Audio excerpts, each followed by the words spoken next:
I walked through my front door at 11:51 p.m. after a 24-hour double shift in the ER. My phone was a battlefield of notifications. The most prominent was a text from my father, Robert. He had graciously authorized a 5-day takeover of my private vineyard estate for my brother Justin's new prestige brand launch.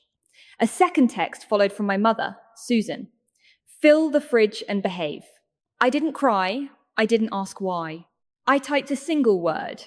No. She replied with 3 mocking laughter emojis. Drop a comment and let me know where you're listening from and what time it is for you right now.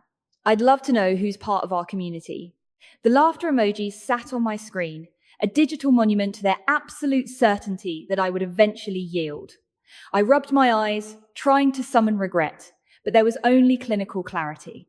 Anger wasn't loud this time. It was a balance sheet, and my family's account was severely overdrawn. I didn't explain, I didn't beg. I operated with the exact precision I used in the trauma bay. At 12:03 a.m., I opened my laptop. First, I targeted the logistics. I logged into the estate management portal and identified the high-end catering company Justin had booked using my corporate account.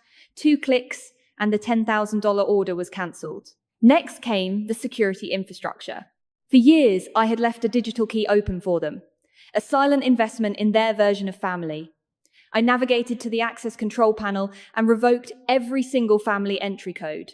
Robert, Susan, Justin, and my sister, Kayla, their privileges were wiped from the system in seconds. I didn't stop there. I contacted the private security firm contracted for the Vineyard. I issued a directive explicitly stating that no one named Reed was permitted past the main gate without my physical presence and verbal authorization. I then activated the manor's primary alarm system, setting it to full lockdown mode. Every door, every window, every access point was sealed tight. The transition from family affection to a severed business contract took less than 12 minutes. I poured myself a glass of cold water and walked out to my balcony. The air was crisp. I watched the sunrise paint the horizon in shades of violent orange and bruised purple, knowing the chaos was about to begin. They weren't going to be shocked by what they had done to me. They were going to be shocked that I had stopped playing along. I had been the silent investor in this family for far too long, footing the bill for a subscription to their affection. The subscription was now cancelled. To understand the mechanics of this hostile takeover, you have to understand the specific trap of family dynamics. In every enmeshed family, roles are assigned early and ruthlessly enforced. Justin was the golden child. His mere existence was considered a success. His failures were just stepping stones, his mistakes framed as external injustices. I, on the other hand, was the useful child.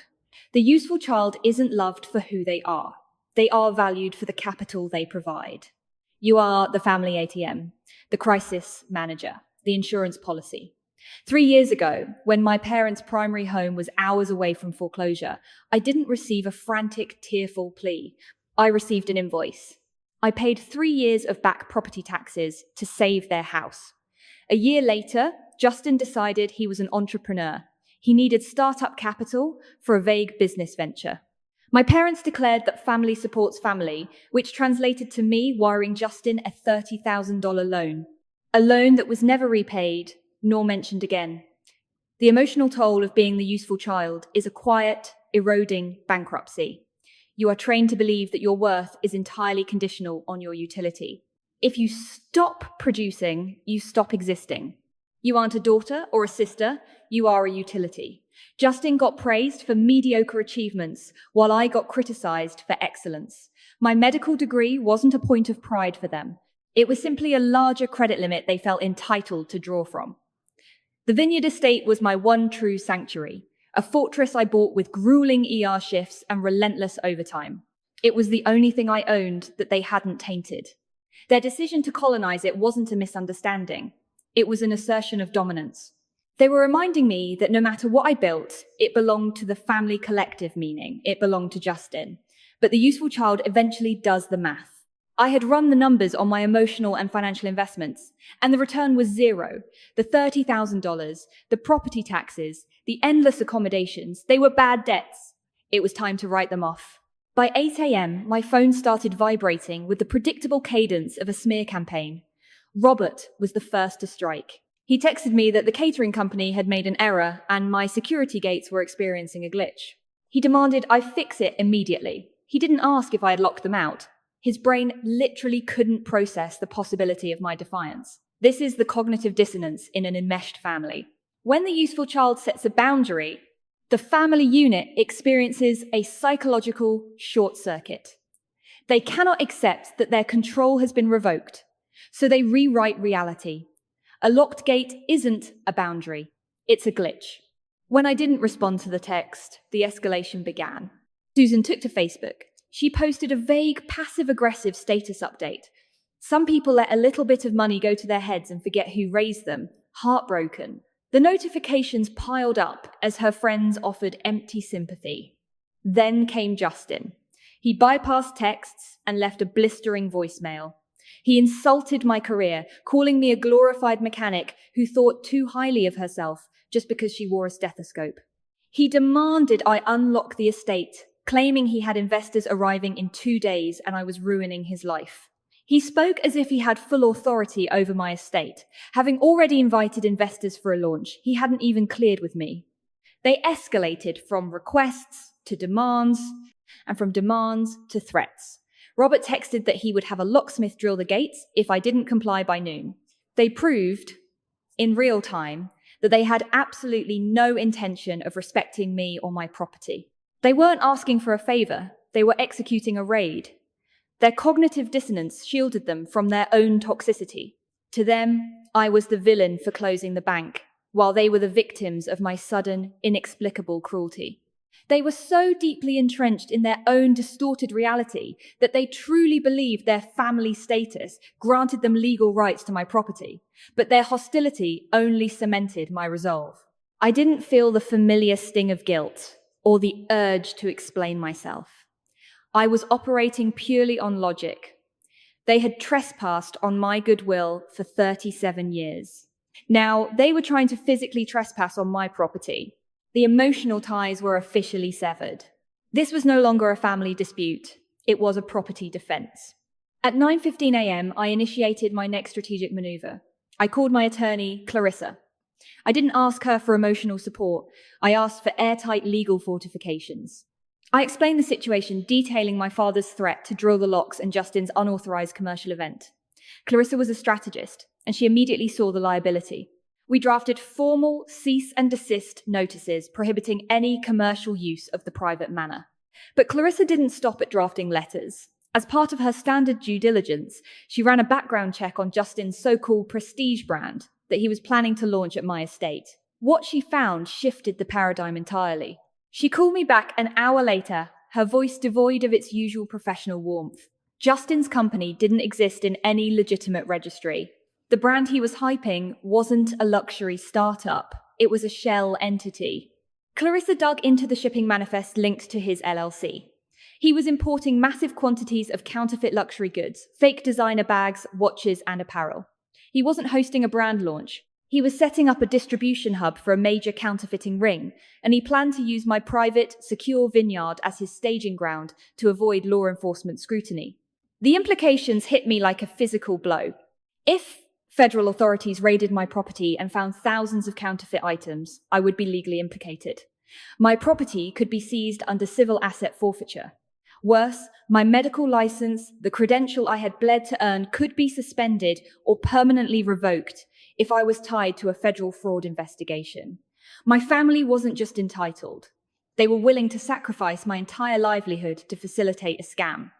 They were using my clean record and secure property to shield themselves from criminal liability. Anger wasn't loud. It was absolute. This was no longer just about boundaries. It was about survival. Clarissa advised me to secure the premises immediately and document everything. I hung up the phone, realizing the full scope of their betrayal. They hadn't just asked to use my house. They had tried to turn me into an unwitting accomplice. I drove to the vineyard. I didn't speed, but my grip on the steering wheel was ironclad. When I arrived, the estate was quiet, the gates securely locked. I bypassed the main house and headed straight for the large utility shed near the back of the property, a structure Justin had asked for early access to store some event supplies a few days prior. I unlocked the heavy steel door and stepped inside. The air was stale, smelling of dust and cheap plastic. Stacked against the far wall were dozens of large, unmarked cardboard boxes. I pulled out a pocket knife and sliced through the packing tape of the nearest carton. Inside, individually wrapped in clear plastic, were rows of counterfeit luxury handbags. The logos were slightly off, the stitching uneven, but from a distance they looked authentic. I opened another box. Fake designer watches. Another box. Counterfeit apparel. My manor was already a staging ground for federal crimes. Justin had smuggled the inventory onto my property before the so-called glitch locked him out. I pulled out my phone and began photographing everything. The boxes, the contents, the shipping labels that bore Justin's name, but my estate's address. I documented the physical evidence with the methodical precision of logging a patient's vital signs. I found a clipboard resting on a crate. It held detailed shipping logs and distribution manifests. It was a complete ledger of his fraud. The family wasn't just toxic, they were active criminals. Justin was so arrogant and convinced of his golden child immunity that he didn't even bother to hide the distribution logs. He likely assumed no one would ever dare to inspect his private staging area. Robert and Susan had to have known. They had championed this business venture and demanded I facilitate it. They were complicit in turning my sanctuary into a black market warehouse. I secured the clipboard and left the boxes exactly as I found them. I stepped out of the shed, locking it securely behind me. I didn't feel panic. I felt a lethal, freezing calm. The power dynamic had permanently flipped. They thought they were dealing with the obedient daughter, the useful ATM, who would eventually cave under pressure. They had no idea they had handed me the exact weapon I needed to destroy their entire operation. I called the local police precinct and requested an immediate dispatch for a trespassing and suspected fraud report. Given the evidence I had already shared with my attorney, Clarissa had proactively coordinated with local authorities to ensure they were prepared to act on the criminal nature of the situation. I stood in my vineyard, surrounded by the vines I had nurtured, waiting for the authorities. My estate manager had already cleared the property staff for the day, ensuring their safety and privacy during this inevitable confrontation. At precisely 2 p.m., the scheduled start time of their takeover, a convoy of vehicles arrived at my gates. Justin's flashy leased SUV was in the lead, followed by Robert and Susan in their sedan, and Kayla bringing up the rear. They honked their horns, expecting the gates to magically part for them. They expected a vacation. They found 3 marked police cruisers, and me, standing calmly on the other side of the wrought iron gate, holding a freshly printed police report. I had granted the officers formal access to the property upon their arrival, and they had already secured the shed and the counterfeit inventory as evidence. Justin stepped out of his car, his arrogant swagger evaporating the second he saw the badges. Robert and Susan hurried out behind him, their faces pale masks of confusion and rising panic. "Elena, what is the meaning of this?" Robert demanded, though his voice lacked its usual booming authority. I didn't raise my voice. I spoke with the clinical detachment of delivering a terminal diagnosis. "You are trespassing on my property. The police are here because I reported a massive cache of counterfeit goods stored in my utility shed." "Justin, I believe the officers have some questions for you regarding federal fraud and smuggling." Justin's face drained of blood. He took a step back, raising his hands in a pathetic gesture of surrender. Susan let out a shrill gasp, clutching her chest. Robert rushed to the gate, wrapping his hands around the iron bars. His cognitive dissonance finally shattered, replaced by raw, unadulterated terror. "Elena, please," Robert begged, his knuckles white. "He's your brother. You can't do this to family. We'll move the boxes. We'll leave." "Just call them off." I looked at the man who had called me worthless, who had taken my money and mocked my career. I looked at the mother who had laughed at my boundaries. I looked at the brother who had tried to gamble my medical license to line his own pockets. "This wasn't revenge," I said, my voice echoing in the quiet afternoon air. "It was accounting, and your account is closed." I turned my back and walked toward my house. I didn't look over my shoulder as the officers approached Justin. I didn't flinch when Susan started sobbing. I simply walked into my home and locked the door behind me. I've come to realize that the hardest part of healing isn't surviving the trauma, it's surviving the guilt of walking away from the people who caused it.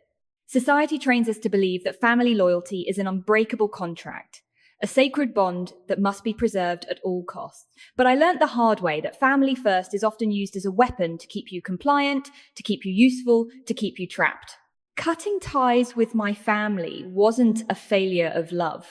It was an act of profound self-preservation. When you are the one holding the entire structure together, walking away feels like dropping the world. But it's not your world to carry. Forgiveness isn't always for the other person. Sometimes it's the only way to set yourself free. I forgave myself for not being the daughter they wanted, and I freed myself to be the woman I actually am. The vineyard is quiet now. The vines are growing. The air is clean. And the gates remain firmly locked to those who only know how to take. If this story hit home for you, share it with someone who needs to hear that boundaries aren't a punishment, they're a survival mechanism. Don't forget to hit follow for more.